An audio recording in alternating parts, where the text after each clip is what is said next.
In 2019, World Health Organization officials visited Uganda to assess the National Drug Authority and evaluate its potential with global standards. While the National Drug Authority's lab was placed at maturity level 4, the World Health Organization identified loopholes that needed to be addressed for the authority to meet maturity level 3. The quality laboratory of NDA, it is at maturity level 4. It is the only one who want to be, it's a world class laboratory, but the agency itself, NDA, under which this laboratory lies, it is still at a very low maturity level because of an impending law that was made way back in 1993, and now we want to make sure that we correct the omissions that were made by the enactors of the law by then.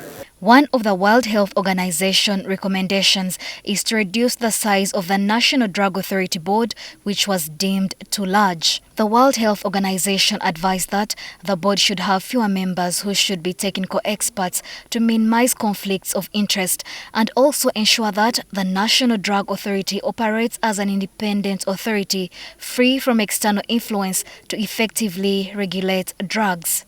India has the biggest board in Uganda. And the WHO wants us to reduce on the number of people. That's not something very small, really. We can do it.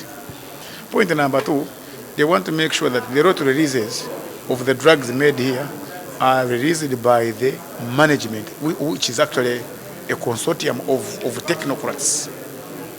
And they, without necessarily having the board coming in, and there are small legal issues that we are supposed to be changing inside there. This will require the amendment of the National Drug Policy and Authority Act of 1993 before the end of this year. This week, the Ministry of Health invited the World Health Organization delegation to review the progress of these legal changes before they are presented to Parliament and Cabinet. According to the National Drug Authority, attaining maturity 3 status would enable Uganda to secure seats in the African Regulatory Agency.